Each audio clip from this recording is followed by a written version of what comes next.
ভারতে বিশ্বকাপ না খেলা এটা আমাদের সরকারের সিদ্ধান্ত। দেশ জুড়ে নানা বিতর্কের পর সদ্যবিদায়ী অন্তর্বর্তীকালীন সরকারের সিদ্ধান্তে টি-20 বিশ্বকাপ 2026 থেকে সরে দাঁড়ায় বাংলাদেশ দল।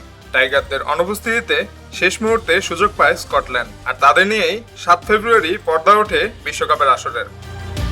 যে বিশ্বকাপ ঘিরে দেশে এত আলোচনা সমালোচনা ছিল, ইতিমধ্যেই তার গ্রুপ পর্বের সব ম্যাচও শেষ হয়ে গেছে।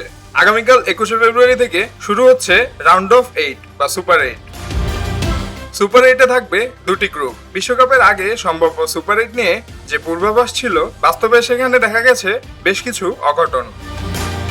আইসিসি ইভেন্টের অন্যতম সফল দল অস্ট্রেলিয়াই এবার বিশ্বকাপের গ্রুপ পর্ব থেকে বিদায় নিয়েছে। পাশাপাশি অ্যাসোসিয়েট দলগুলোর পারফরমেন্সও ছিল চোখে পড়ার মতো।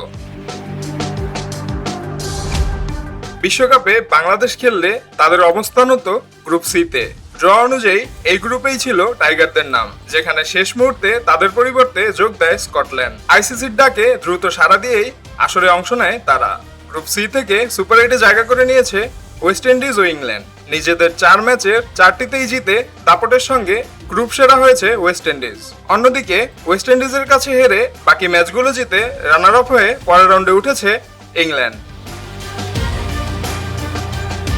গ্রুপের বাকি 3 দল নেপাল, ইতালি ও স্কটল্যান্ড নিজেদের 4টি ম্যাচের মধ্যে কেবল একটি ম্যাচে জয় পেয়েছে। তবে প্রশ্ন থেকেই যায়, বাংলাদেশ খেললে কি গ্রুপ সির চিত্র এমনই থাকতো?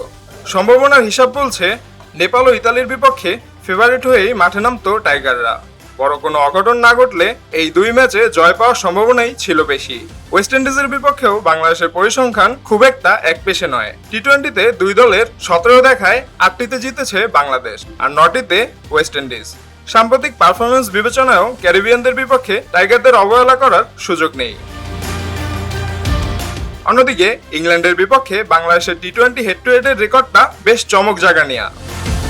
4 ম্যাচের 3টিতেই জয় বাংলাদেশের। ইংল্যান্ড জিতেছে মাত্র একবার। চলতি বিশ্বকাপেও নেপালের বিপক্ষে শেষ মুহূর্তে ম্যাচ বাঁচিয়ে জয় পায় ইংল্যান্ড, যেখানে এক পর্যায়ে শেষ 7 বলে নেপালের প্রয়োজন ছিল মাত্র 10 রান। স্কটল্যান্ডের বিপক্ষেও সহজ জয় পায়নি তারা। ওয়েস্ট ইন্ডিজের কাছে 30 রানের হার এবং ইতালির বিপক্ষেও বোলারদের ভোগান্তির শিকার হতে হয়েছে। উপমহাদেশের উইকেটে যে কোনো দলের বিপক্ষেই লড়াই করার সামর্থ্য রাখে বাংলাদেশ। সেই বিবেচনায় অফ ফর্মে থাকা ইংল্যান্ড ও ওয়েস্ট ইন্ডিজের বিপক্ষে অন্তত একটি ম্যাচ জয়ের সম্ভাবনা উড়িয়ে দেওয়া যেত না।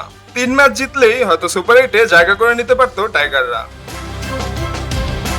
তবে সবকিছু এখন কেবল সম্ভাবনার গল্প। বাংলাদেশের অনুপস্থিতি বিশ্বকাপের উত্তেজনাকে কিছুটা হলেও ভিন্ন রং দিয়েছে, আর টাইগারদের উপস্থিতি থাকলে আসরটি যে আরো রোমাঞ্চকর হতে পারত সে আক্ষেপটা রয়েই গেল।